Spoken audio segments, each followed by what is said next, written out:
வணக்கம் நண்பர்களே. உலகத்தோட மிகப்பெரிய நகரமான நியூயார்க் சிட்டியோட மேயரா 3 வருஷத்துக்கு அப்புறம் ஜஸ்ட் 34 வயசுல நியூயார்க் சிட்டியோட மேயரா ஒரு ஃபர்ஸ்ட் முஸ்லிம் சவுத் ஏசியன் மேயரா செலக்ட் ஆயிருக்காரு. அமெரிக்கால எந்த அளவுக்கு சமத்துவம் சகோதரத்துவம் எல்லாம் பேசுறாங்களோ அதே அளவுக்கு நிறவெறி கருத்துக்கள் ரொம்ப ரொம்ப அதிகமா இருக்க ஒரு நாடு. அந்த நாட்டுல அதுவும் ட்ரம்ப் ஆட்சியில் இருக்கிறப்போ அதே போல அமெரிக்கா மிகப்பெரிய முதலாளித்துவ ஒரு நாடு வேற. சோ அங்க கம்யூனிசம் பேசவே முடியாது. கம்யூனிசத்துக்கும் அமெரிக்காவுக்கும் மலைக்கும் மடுவுக்கும் உள்ள தூரம். அப்படிப்பட்ட ஒரு நாட்டுல நான் ஒரு டெமோக்ராட்டிக் கம்யூனிஸ்ட்னு சொல்லி வெளிப்படையா பேசி கம்யூனிஸ்டுகளோட சித்தாந்தங்களை மையமா வச்சு இவரோட வாக்குறுதிகளை கொடுத்து மக்களை கவர்ந்து இன்னைக்கு மேயர் ஆயிருக்காரு. இது அமெரிக்காவோட புது ட்ரெண்டுன்னு கூட சொல்லலாம். மம்தானிய தோக்கடிக்கிறதுக்காக அமெரிக்கன் பிரசிடென்ட் டொனால்ட் ட்ரம்ப் என்னென்னமோ செஞ்சு பார்த்தாரு. பட் எல்லாத்தையும் தாண்டி ஜோரான் மம்தானி மக்களோட பேராதரவோட 51% ஓட்டு வாங்கி ஜெயிச்சிருக்காரு. மம்தானியை எப்படி ஜெயிச்சாரு, இவரை தோக்கடிக்கிறதுக்கு ட்ரம்ப் என்னெல்லாம் செஞ்சாரு, என்னெல்லாம் பேசினாரு, ஜோரான் ஜெயிச்சதுக்கு அப்புறம் இனி அடுத்து என்னெல்லாம் நடக்க போகுது, இத பத்தி தான் இந்த வீடியோல பார்க்க போறோம். உலகத்துல எந்த மூலையில முக்கியமான விஷயங்கள் எது நடந்தாலும் ஒரு 10 நிமிஷம் வீடியோவா நீங்க தெரிஞ்சுக்கணும் நீங்க நினைச்சீங்கன்னா நம்ம சரண்ஸ் குளோபல் சேனலை சப்ஸ்கிரைப் பண்ணுங்க. வாங்க வீடியோக்குள்ள போலாம்.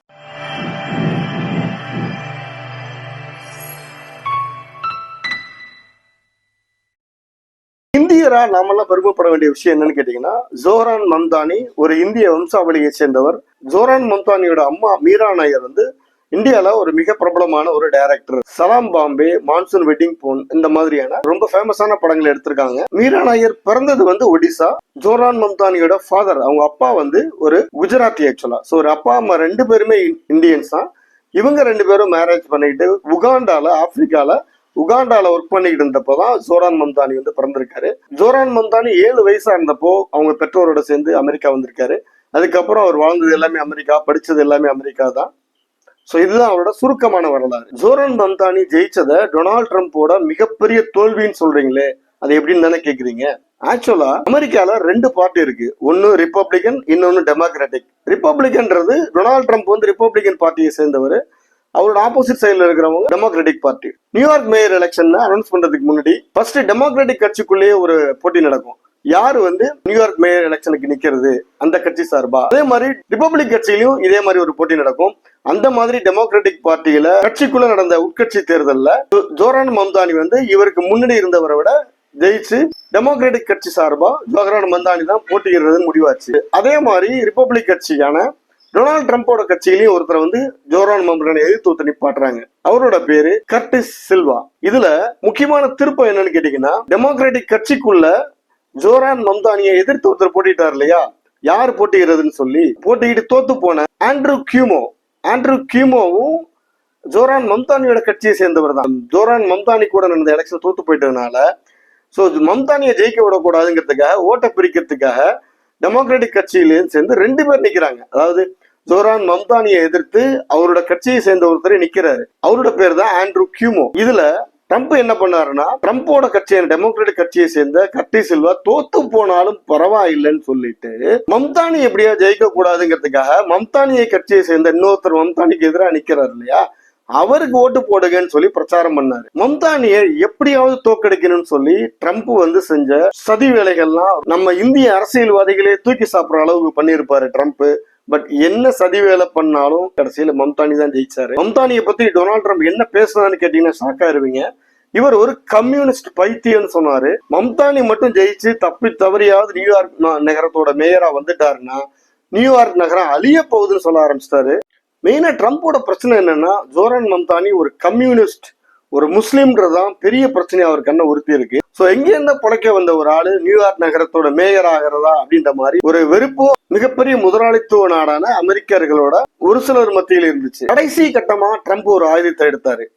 நியூயார்க்கோட மேயரா ஜோரான் மம்தானி மட்டும் வந்துட்டாருன்னா நாங்க ஃபெடரல் கவர்மெண்ட், அதாவது இந்தியால இப்ப சென்ட்ரல் கவர்மெண்ட் இருக்கு இல்லையா, சோ அந்த மாதிரி பெடரல் கவர்மெண்ட்ல இருந்து நியூயார்க் சிட்டிக்கு ரொம்ப அத்தியாவசியமான ஃபண்டை மட்டும்தான் கொடுப்போம், வேற எந்த ஃபண்டையும் நான் கொடுக்க மாட்டேன் அப்படின்னு ஓப்பனாவே மிரட்டினாரு. உண்மையை சொல்ல போனா பப்ளிக்கா நியூயார்க் நகர அந்த மக்களை மிரட்டுறாரு. ஆனா நியூயார்க் நகர மக்கள் என்ன பண்றாங்க, இந்த மிரட்டலுக்கெல்லாம் பணியாம தைரியமா ஜோரான் மம்தானிக்கு ஓட்டு போட்டு அவரை ஜெயிக்க வச்சிருக்காங்க. ஜோரான் மம்தானி ஜெயிக்கிறதுக்கான மிக முக்கியமான காரணம் வந்து அவரோட மிக சரளமான மிகச்சிறந்த பேச்சு திறமை.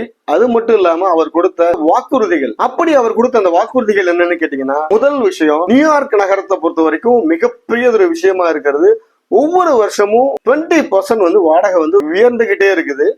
ஸோ நியூயார்க்கை பொறுத்த வரைக்கும் வீட்டு வாடகைன்றதான் மிகப்பெரிய ஒரு பிரச்சனையா இருந்துகிட்டு இருக்கு. So middle class and lower middle கிளாஸுக்கு வீட்டு வாடகை கொடுக்கறதுக்கு ரொம்ப ரொம்ப ரொம்ப கஷ்டமான ஒரு விஷயம். ஸோ இதை மனசுல வச்சுக்கிட்டு ஜோரான் மம்தானி என்ன சொல்லியிருக்காருன்னு கேட்டீங்கன்னா, கவர்மெண்டே வந்து காலியான அந்த அபார்ட்மெண்ட்ஸ்களை வாங்கி சுமார் 1 லட்சம் பேருக்கு மிக குறைவான வாடகைக்கு நாங்க வீடு தர போறோம்.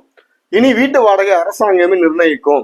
சோ உங்க இஷ்டத்துக்கு நீங்க ஏத்த முடியாதுன்ற ஒரு வாக்குறுதியை மக்களுக்கு கொடுத்திருக்காரு. அடுத்த விஷயம், ஃப்ரீ பஸ்ஸஸ். நியூயார்க் சிட்டியில இலவச பஸ் பயணம் எல்லாருக்கும் நாங்க கொடுப்போம்னு சொல்லி ஒரு மிகப்பெரிய ஒரு வாக்குறுதியை கொடுத்திருக்காரு. நியூயார்க்ல பப்ளிக் டிரான்ஸ்போர்ட்டே பெரிய விஷயம், அதுல பப்ளிக் டிரான்ஸ்போர்ட்டை ஃப்ரீயா வர தரேன்னு சொல்லியிருக்காரு. அடுத்தது, நியூயார்க் சிட்டியை பொறுத்த வரைக்கும் கொஞ்சம் கிரைம் ரேட் இதுக்கு முன்னாடி அதிகமா தான் இருந்துச்சு, பட் இப்ப கொஞ்சம் கம்மியா இருக்கு. ஸோ இந்த கிரைம் ரேட்டை கண்ட்ரோல் பண்றதுக்கான ஒரு புது விதமான மாடல் சொல்லியிருக்காரு. அதாவது என்ன சொல்றாருன்னா, நீங்க போலீஸ்காரங்களுக்கு ஓவர் டியூட்டி அமௌண்ட் கொடுத்து அவங்களை ஓவர் டியூட்டி பார்க்க வச்சு அவங்களை கஷ்டப்படுத்தி மக்களை மிரட்டி குற்றம் நடக்காமல் தடுக்கிறத விட, போலீஸ்காரங்களுக்கு கொடுக்கக்கூடிய அந்த எக்ஸ்ட்ரா டியூட்டி அமௌண்ட்டை எடுத்து என்ஜிஓகளுக்கும் சைக்காலஜி ட்ரீட்மெண்ட் கொடுக்குறவங்களுக்கு நான் வந்து ஸ்பெண்ட் பண்ண போறேன். அதாவது ஜெயிலுக்கு பதிலாக மக்களை நான் வந்து கைட் பண்ணி, ப்ராப்பரா கைட் பண்ணி, உதவி பண்ணி நான் வந்து குற்றங்களை எல்லாம் தடுக்க போறேன்னு சொல்றாரு. பட் இந்த விஷயம் எந்த அளவுக்கு பாசிபிள்னு தெரியல. ஒரே ஒரு சின்ன ஒரு கிரைம் நடந்தா கூட கண்டிப்பா ஆப்போசிஷன் பார்ட்டியான ட்ரம்ப்போட கட்சிக்காரங்க பெரிய அளவுல பிரச்சனையை கிளப்புவாங்க. இது அவருக்கு இருக்கக்கூடிய மிகப்பெரிய ஒரு சேலஞ்சுனே சொல்லலாம். இதை எப்படி அவர் சக்சஸ்ஃபுல்லா செய்ய போறாருன்றது நிச்சயமா ஒரு விவாதமான விஷயமா தான் இருக்கு. அடுத்து அவர் ஃபேஸ் பண்ணக்கூடிய மிகப்பெரிய பிரச்சனை என்னன்னு கேட்டீங்கன்னா, ஃபண்ட். ஆல்ரெடி நியூயார்க் சிட்டிக்கு கிட்டத்தட்ட 60,000 கோடி வந்து பட்ஜெட் ஷார்டேஜ் இருக்குது. பட்ஜெட்டுக்கு மேல செலவு பண்ணிட்டு இருக்காங்க. சோ இப்ப இவர் கொடுத்திருக்க இந்த வாக்குறுதிகள் நிறைய கொடுத்திருக்காரு இல்லையா, மெயினா குறைவான வாடகையில வீடு கட்டி கொடுக்கறது, இலவச பஸ் பயணம், இது எல்லாமே வந்து நிச்சயமா ஃபண்ட் எக்கச்சக்கமா சாப்பிடக்கூடிய விஷயம். ஏற்கனவே 60,000 கோடி ஷார்டேஜ்ல போயிட்டு இருக்க நியூயார்க் நகரத்தோட பட்ஜெட்டை எப்படி இவர் சமாளிப்பாரு? இன்னொரு விஷயம், ட்ரம்ப் வந்து எலெக்ஷன் கேம்பெயின் அப்பே தெளிவா ஒரு மிரட்டல் விட்டு இருந்தாரு. நியூயார்க் மேயரா ஜோரான் மம்தானி மட்டும் வந்துட்டாருன்னா நான் வந்து நியூயார்க் நகரத்துக்கு கொடுக்கக்கூடிய அத்தியாவசியமான ஃபண்டு தவிர மீது எல்லாத்தையும் நிறுத்திடுவேன்னு ஒரு பப்ளிக் மிரட்டலை விட்டு இருந்தாரு. ஸோ அதுவும் நடந்துச்சுன்னா ஜோரான் மம்தானி எப்படி சமாளிப்பாருன்றது நிச்சயமா ஒரு மிகப்பெரிய ஒரு சேலஞ்சு தான். ஜோரான் மம்தானி தன்னோட பாலிசியா மெயினா என்ன சொல்லியிருக்காருன்னு கேட்டீங்கன்னா, வசதி இருக்கிறவங்கள்ட்ட பில்லியனர் கிட்ட நான் வந்து அதிகமான டாக்ஸ் வாங்கி அதை வந்து வசதி குறைவா இருக்கவங்களுக்காக நான் வந்து செலவு பண்ண போறேன். இதுதான் இவரோட பாலிசியா இருக்கு. சற்றேற குறைய கம்யூனிஸ்ட் மாடலை ஒட்டி தான் இருக்குது. சற்றேற குறைய இல்ல, ஒரு கம்யூனிஸ்டா தான் அவர் சிந்திக்கிற மாதிரி தான் தோணுது இதை பாக்குறப்போ. ஜோரான் மம்தானியோட ஆரம்ப காலகட்டத்துல அவர் முழுக்க பாலஸ்தீன் எதிர்க்க ஆதரவாளராக இருந்தாரு. சோ அதனால அமெரிக்கால இருக்கக்கூடிய மிகப்பெரிய செல்வந்தர்களான ஜூயிஸ் அவங்களோட ஆதரவு இவருக்கு கிடைக்குமான்றது மிகப்பெரிய ஒரு கொஸ்டின் மார்க். நிச்சயமா அவங்க எல்லாருமே இப்ப ஜோரான் மம்தானி மேல ஒரு வெறுப்புல தான் இருப்பாங்க. சோ அவங்களோட ஆதரவு பெறுவதில் இவருக்கு கொஞ்சம் பிரச்சனைகள் இருக்கலாம். ஜோரான் மம்தானியோட வெற்றி பெரிய அளவில் கொண்டாடப்படுறதுக்கான இன்னொரு மிக முக்கியமான காரணமும் இருக்கு. என்ன விஷயம்னு கேட்டீங்கன்னா, நியூயார்க் மாதிரியான ஒரு மிகப்பெரிய சிட்டியோட மேயர் எலெக்ஷன்ல நின்று ஜெயிக்கணும்னா மிகப்பெரிய அளவோட ஃபண்ட் வேணும். ஸோ அந்த ஃபண்டை மொபைலைஸ் பண்றதுக்கு ஏற்கனவே ட்ரம்போட கட்சியை சேர்ந்த கர்டிஸ் சில்வாவுக்கோ இல்ல ஆண்ட்ரூ கியூமோவுக்கோ பணம் ஒரு பிரச்சனையே கிடையாதுங்க. பில்லியன் கணக்கில் உதவி பண்றதுக்கு அவருக்கு ஆட்கள் இருந்தாங்க. ஆனால் ஜோரான் மம்தானி மிகப்பெரிய பிசினஸ் மேன்கள்ட்ட அவர் போய் டொனேஷன் கேட்கல, பப்ளிக் இருந்து சின்ன டொனேஷன் வாங்கி ஃபண்ட் ரைஸ் பண்ணி அதன் மூலமா தன்னோட கேம்பெயினை நடத்தினாரு. ஸோ இது ஒரு மிக முக்கியமான விஷயமா பாக்குறாங்க. ட்ரம்புக்கு ஜோரான் மம்தானியோட வெற்றி வந்து மிகப்பெரிய அளவுல பின்னடைவுன்னு ஏன் சொல்றோம்னா, அவரோட கட்சிக்காரர் 3வது இடத்துக்கு போனது மட்டுமே இல்ல, இந்த எலெக்ஷனோட சேர்ந்து நியூயார்க் மேயர் எலெக்ஷனோட சேர்ந்து விர்ஜீனியா நியூ ஜெர்சி மாகாணத்துக்கு தேர்தல் நடந்துச்சு. அந்த 2 தேர்தலையும் ட்ரம்போட கட்சி தோத்துட்டாங்க. டொனால்ட் ட்ரம்ப் செகண்ட் டைமா பிரசிடென்ட் ஆனதுக்கு அப்புறம் நடந்த முதல் தேர்தல் இது.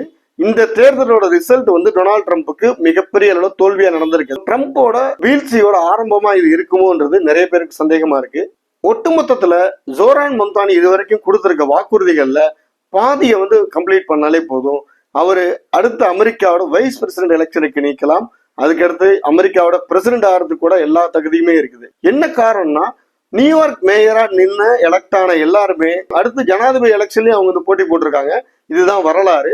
சோ இதன்படி பார்த்தா அஸ் நியூயார்க் மேயரா ஜோரான் மம்தானி சிறப்பா செயல்பட்டாருன்னா அடுத்த அமெரிக்க அதிபரா வர்றதுக்கு கூட அவருக்கு எல்லா வாய்ப்புகளுமே இருக்கு. ஆனா இதுல ஒரு ஃபெயில் ஆயிட்டாருன்னா நிச்சயமா என்ன கேள்வி இல்லைன்னா, அமெரிக்கால சோசியலிசம் ஜெயிக்காது, இதுதான் பெருசா பேசுவாங்க. என்ன காரணம், அமெரிக்கா சோசியலிசத்துக்கு நேர் எதிரான ஒரு நாடு. சோ அமெரிக்கால சோசியலிசம் கொண்டு வந்ததுனாலதான் தோத்து போச்சுன்னு சொல்லி சோசியலிசத்தோட ஃபெயிலியரா இந்த பெரிய அளவுல ட்ரம்போட கட்சியை சேர்ந்தவங்க பெரிய அளவுல போர்ட்ரேட் பண்ணுவாங்க. அடுத்தது எலெக்ஷன்ல ட்ரம்போட கட்சிக்காரர் தோத்துட்டாரு. ட்ரம்ப் யாருக்கு பெரிய அளவுல சப்போர்ட் பண்ணாரோ அவரும் தோத்துட்டாரு. ஜோரான் மம்தானி ஜெயிச்சுட்டாரு. அடுத்து என்ன நடக்க போகுது, இதுதான் ரொம்ப ரொம்ப இன்ட்ரெஸ்டிங்கான கட்டம். நிச்சயமா டொனால்டு ட்ரம்போட கேரக்டரை, அவரோட நடவடிக்கைகளை, ஆக்சுவலா இதுவரைக்கும் பார்த்தவங்க சொல்றது, டொனால்டு ட்ரம்ப் நிச்சயமா சும்மா இருக்க மாட்டாரு. டொனால்டு ட்ரம்ப் கிட்ட இருந்து நிறைய வார்த்தை பொருளை எதிர்பார்க்கலாம். அதிரடியான நிறைய விஷயங்களை செய்ய போறாரு. இனி அமெரிக்கன் அரசியல்ன்றது டொனால்டு ட்ரம்ப் வெர்சஸ் ஜோரான் மம்தானின்னு மாறுறது கூட எல்லா வாய்ப்புகளுமே இருக்குது. இந்த வீடியோ உங்களுக்கு பிடிச்சிருந்தா லைக் பண்ணுங்க, கமெண்ட் பண்ணுங்க, ஷேர் பண்ணுங்க. உங்களோட கருத்துக்கள் எதுவாக இருந்தாலும் கமெண்ட் செக்ஷன் சொல்லுங்க. மீண்டும் மற்றொரு வீடியோவில் சந்திக்கலாம். நன்றி, வணக்கம்.